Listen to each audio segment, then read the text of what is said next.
ఏ సమస్య పరిష్కారానికైనా తదేక దృష్టి అవసరం. తదేక దృష్టితో చూడు, పరిష్కార మార్గాలు తెరుచుకుంటాయి.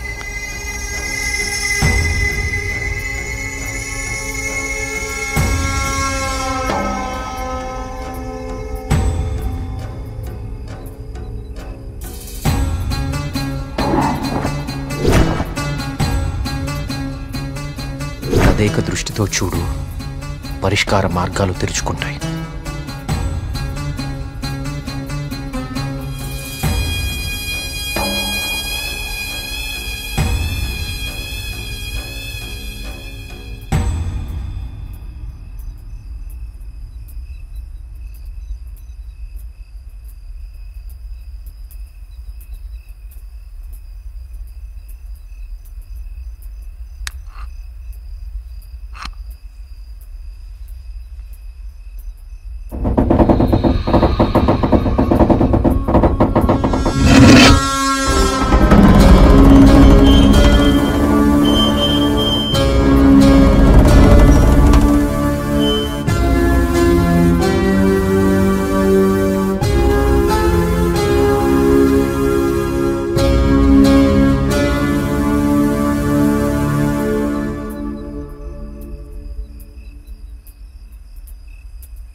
గణపతి స్థపతి ఆలయ నిర్మాణం మొదలుపెట్టాడు. స్వామి విగ్రహం అతన్నెందుకో బాగా ఆకర్షించింది. రహస్యంగా ఆ విగ్రహాన్ని పరీక్షించడం మొదలుపెట్టాడు. ఆశ్చర్యపోయాడు. కార్తీక పౌర్ణమి రోజున కొన్ని ఘడియల సేపు స్వామి విగ్రహానికి ఒక వింత శక్తి వస్తుంది. ఆ సమయంలో ఆ విగ్రహాన్ని తాకిన జలం తాత్కాలిక అమృతంగా మారుతుంది. మనిషి వయసును తగ్గిస్తుంది. కానీ కొద్దిసేపటికి యథారూపం వచ్చి అదే మనిషి ప్రాణం తీస్తుంది. అదే ఆ విగ్రహాన్ని కొన్ని రసాయన ద్రవాలతో లేపనం చేసి తిరిగి అభిషేకం చేస్తే ఆ జలం ఈసారి శాశ్వత అమృతంగా మారుతుంది. ఇదంతా కేవలం కార్తీక పౌర్ణమి రోజున మాత్రమే జరుగుతుంది. స్వామి విగ్రహానికి దాని కింద అంతర్భాగంగా ఉన్న శిలకు ఈ శక్తి ఉందని ఆయన కనుగొన్నారు. మహారాజుకి ఈ విషయం చెప్పాలని వెళ్లి చూసేసరికి మహారాజు రవివర్మ చింతాక్రాంతుడై ఉన్నాడు. కారణం, తమ రాజ్య సరిహద్దుల్లో పరమ క్రూరుడైన అస్లం ఖాన్ తన సైన్యంతో ఈ రాజ్యాన్ని నాశనం చేయడానికి సిద్ధంగా ఉన్నాడు. అస్లం ఖాన్ సైనిక బలంతో పోల్చుకుంటే తమ సైన్య బలం సగం కూడా లేదు. ఓడిపోవడం తథ్యం అనే దిగులుతో ఉన్నాడు మహారాజు. గణపతి స్థపతికి ఠక్కున ఒక ఆలోచన స్ఫురించింది. స్థపతి ఆ విగ్రహం గురించి తాను కనుగొన్నది చెప్పాడు. రాజు ఆశ్చర్యపోయాడు. ఆ రోజు కార్తీక పౌర్ణమి, అంటే స్వామి విగ్రహానికి వింత శక్తి వచ్చే రోజు. స్వామికి అభిషేకం చేసిన ఆ జలాన్ని తీసుకుని మహారాజు మారువేషంలో అస్లం ఖాన్ గుడారానికి వెళ్లాడు. వయసు తగ్గించే మందు తన దగ్గరుందని మాయమాటలు చెప్పాడు. అస్లం ఖాన్ మొదట నమ్మకపోయినా తన వాళ్లకి జరిగిన మార్పు చూసి ఆ జలాన్ని తను కూడా తాగాడు. రాత్రికి రాత్రి అస్లం ఖాన్, అతని ముఖ్య అనుచరుల ప్రాణాలు అనంత వాయువుల్లో కలిసిపోయాయి. ఆ సుబ్రహ్మణ్యేశ్వర స్వామే తన రాజ్యాన్ని కాపాడాడని నమ్మాడు మహారాజు. ప్రజల క్షేమాన్ని ఆలోచించి స్వామికి అభిషేకాలు జరగకుండా చూశాడు. చావుని జయించడం ప్రకృతి విరుద్ధం. అందుకే గణపతి స్థపతి మహారాజు విగ్రహ రహస్యాన్ని ఎవ్వరికీ చెప్పలేదు. ఈ విగ్రహ రహస్యాన్ని గణపతి స్థపతి గ్రంథస్థం చేసి గుడిలోని ఈ రహస్య ప్రదేశంలో భద్రపరిచాడు. ఒక ప్రత్యేకమైన నాణాన్ని ఉపయోగించి ద్వారాన్ని మూసివేశాడు. భవిష్యత్తులో ఈ రాజ్యానికి ఏదన్నా ఆపద వాటిల్లితే భగవంతుడు ఆ ఆపదని తొలగించడానికి ఒక వ్యక్తిని ఎంచుకుంటాడు. అతన్ని రాజ్యానికి వచ్చేలా చేస్తాడు. ఆ వ్యక్తికి ఆ నాణెం, రహస్య గదిలో ఉన్న ఈ ప్రతి పరిష్కారాన్ని చూపిస్తాయి.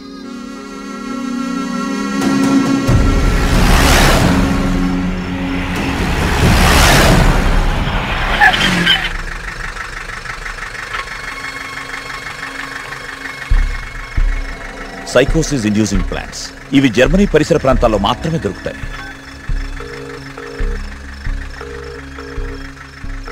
చెప్పరా ఏంటో, మొన్న అక్టోబర్లో గానీ నవంబర్లో గానీ జర్మనీ నుంచి ఎవరైనా వచ్చారా హైదరాబాద్కి? ఇమిగ్రేషన్ కనుక్కొని చెప్తావు నువ్వు. ఒక 5 minutes టైం ఇవ్వరా, కనుక్కొని చెప్తాను. ఓకేనా బావా? టోటల్గా 8 మంది జర్మనీ నుంచి హైదరాబాద్ వచ్చారు. వాళ్ళలో 4 సాఫ్ట్వేర్ ఎంప్లాయీస్. వాళ్ళందరిది హైదరాబాదే. ఇంకొక 2 మాత్రం జర్మనీ సిటిజన్సే. వాళ్ళు ఏన్షియంట్ ఎర్త్ అనే ఆర్కియాలజీ ఫర్మ్ నుంచి వచ్చారు.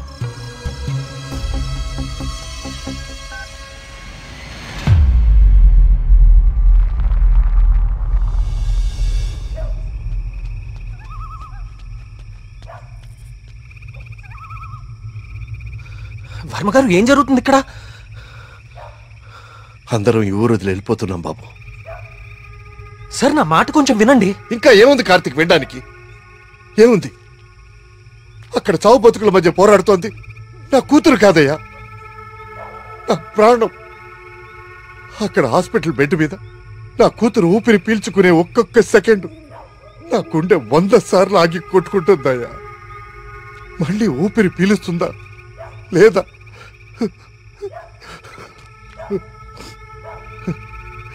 నిజమే, కష్టం నా ఇంటి దాకా వచ్చే వరకు నాకు అర్థం కాలేదు. ఆ కష్టం ఈ ఊర్లో వేరెవ్వరికీ పంచలేను.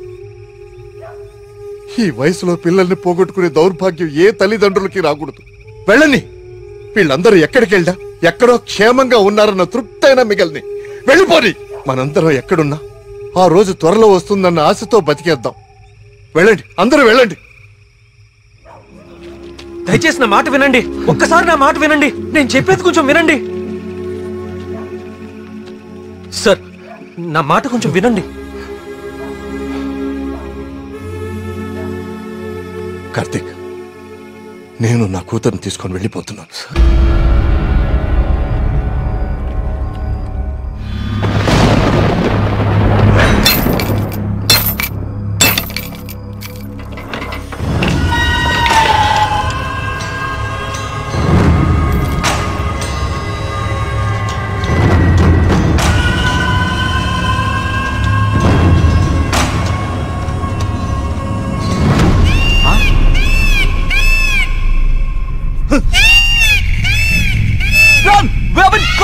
వచ్చేయండిరా.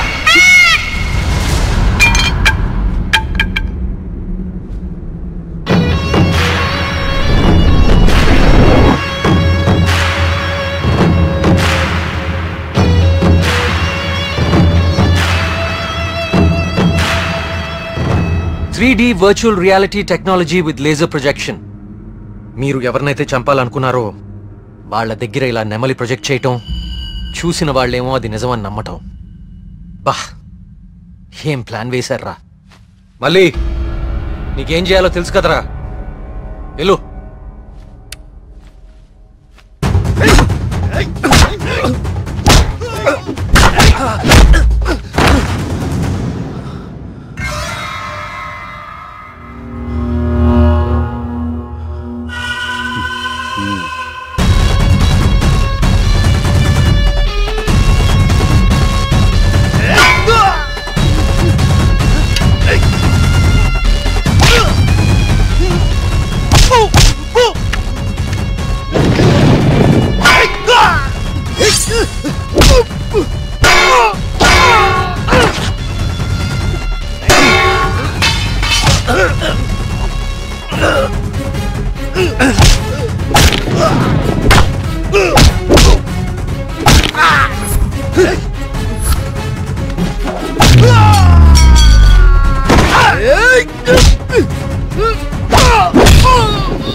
ఏయ్ ఏయ్ లేవండి.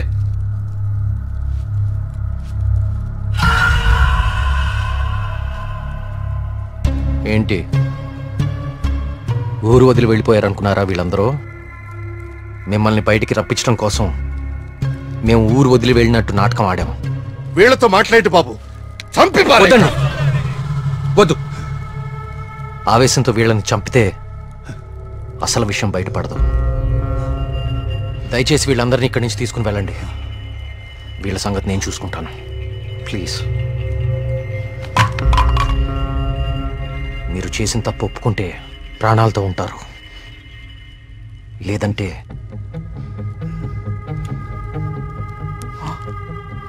మీరు వాడిన డ్రగ్గే 3 డోసులు ఒకేసారి ఎక్కిస్తున్నాను. You know it's more dangerous than cyanide, right?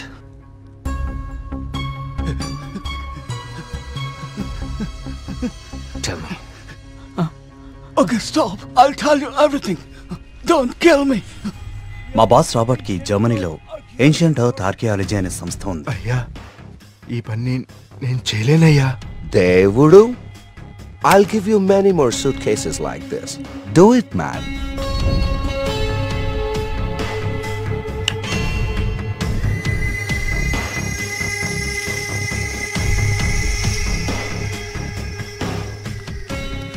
ఆ రోజు రాబర్ట్ ఆ విగ్రహం నుంచి తీసిన పొడిని చాలా పరీక్షించాడు.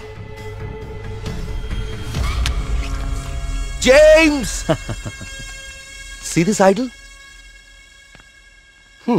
I need this very soon. I also need all the rock material beneath it. I'll tell you the plan. Start it immediately. ఆ విగ్రహం దాని కింద ఉన్న కంప్లీట్ గ్రహశకలం తవ్వి తీయడానికి చాలా టైం పడుతుంది. ఆ గుళ్ళోకి వెళ్ళాలంటే ఆ ఊర్లో నుంచే వెళ్ళాలి, ఇంకో దారి లేదు. ఇదంతా దేనికి చేస్తున్నారు మీకు నిజంగా తెలీదా? వాళ్ళ విగ్రహం తీసుకురమ్మన్నారు. మేము డబ్బులు కాసుపడి తీసుకొస్తామని ఒప్పుకున్నాం. We bribed the MLA. ఆ ఊరు ఖాళీ అవ్వాలి. Okay. The Sesha was appointed as Sesha Sastri in the sample.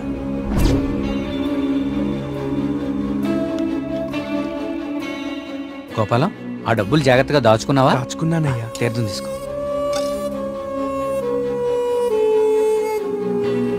స్వామి బాగున్నారా? సుబ్రహ్మణ్య కరుణ కటాక్ష సిద్ధిరస్తు. ఈసారి జాతీయ స్థాయి పోటీలో నువ్వు గోల్డ్ మెడల్ సాధిస్తావయ్యా. అంతా స్వామివారి దయ స్వామి. తీర్థం తీసుకోండి.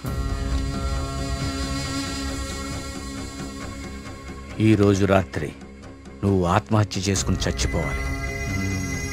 ఎస్వి బాబు, మీరు ఇక్కడున్నారా? మీకోసం తీర్థం తీసుకొచ్చాను.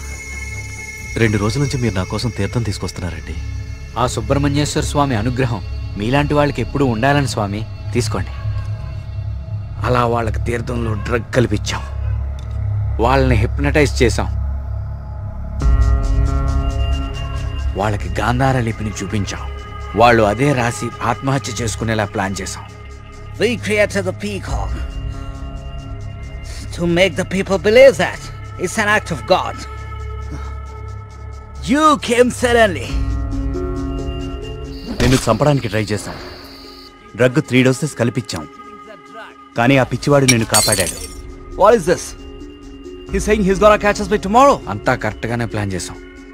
దొరికే అవకాశమే లేదు. అయినా ఆడుండగా ఎవరినన్నా చంపితే డ్రగ్ విషయం బయటపడుతుందని ఎవ్వరి జోలికి వెళ్ళలేదు. ఎలాగో 10 రోజుల్లో వెళ్ళిపోతానన్నాడు కదా, ఒక్కరోజు ఆగుదాం. నిజంగా వాడి దగ్గర ఏ ప్రూఫ్ లేదేమో James. What if he has? No, I think he won't go. If he really exposes us tomorrow in front of the villagers, we are gonna be dead in a second. Don't take risk. It's been already 6 months. Zabas is already pressurizing me. I want the idol by tomorrow night at any cost. Okay. వారి lover ఉంది కదా, దాన్ని target చేద్దాం.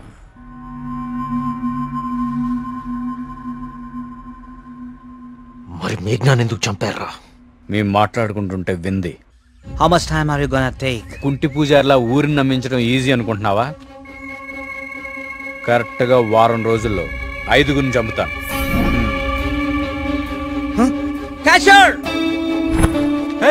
ఇది ఎక్కడి నుంచి వచ్చింది?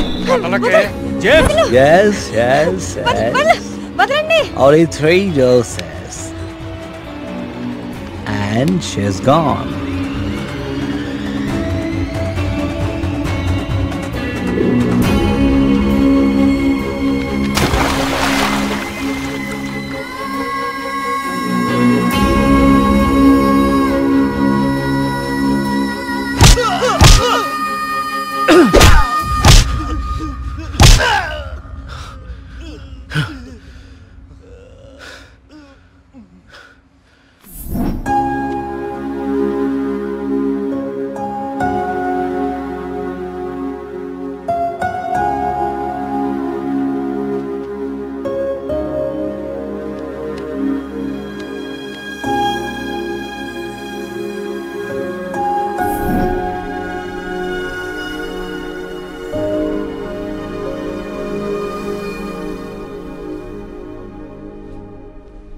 మా దేవుడు తయారు చేసుకున్న ఊరు కార్తీక్ ఇది. ఆయనకు అనుగ్రహించడం మాత్రమే తెలుసు. అందుకే ఈ ఆత్మహత్యల వెనక కారణం ఏమిటా అని రాత్రి పగలు అని తేడా లేకుండా వెతికాను. అవును, వాళ్ళు ఇదంతా ఎందుకు చేశారంటావు? వాళ్ళకి తెలియదు సార్. మరి వాళ్ళ బాస్కు మాత్రమే తెలుసు. వాళ్ళ బాసు నిన్నే చనిపోయాడు. అంతేలే, చెడు చేయాలనుకున్న వాళ్ళకి చివరిలో చెడే జరుగుతుంది. వస్తున్నా. కార్తీక్, ఇప్పుడు చెప్పు, అంతమందిని తేలిగ్గా చంపగలిగిన వాళ్ళు నిన్నెందుకు చంపలేకపోయారు? నీ వల్ల ఈ ఊరికేదో మంచి జరగాలని రాసి పెట్టున్నందువలన. నీకింకా దేవుడి మీద ఏమైనా సందేహాలు ఉంటే నిన్ను ప్రతిసారి కాపాడిన ఆ పిచ్చివాడెవరు? ఎక్కడి నుంచి వచ్చాడు? మళ్ళీ ఎందుకు కనపడలేదు? తీర్థం ఇవ్వండి.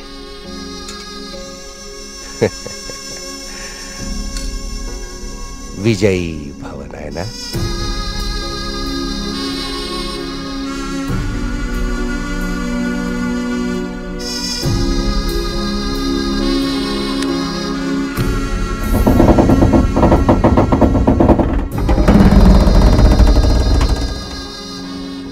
ఆ విగ్రహ రహస్యం ఇప్పుడు కేవలం నాకే తెలుసు. ఎందుకంటే దేవుడు ఆ రాబర్ట్ని పిలిచేశాడు. Breaking news. జర్మనీకి చెందిన ఏన్షియంట్ ఎర్త్ అనే archaeology farm owner mister Robert గత కొన్ని నెలలుగా మౌంట్ కైలాష్ అపార్ట్మెంట్ లో నివాసం ఉంటున్నారు. ఈ రోజు తెల్లవారున ఆయన 8వ అంతస్తులో తన అపార్ట్మెంట్ కిటికీలోంచి దూకి ఆత్మహత్య చేసుకున్నారు. అతని డ్రెస్సింగ్ టేబుల్ మీద మీకు స్క్రీన్ మీద కనిపిస్తున్న ఈ లెటర్ దొరికింది. నిపుణులు దీన్ని గాంధార లిపిగా గుర్తించారు.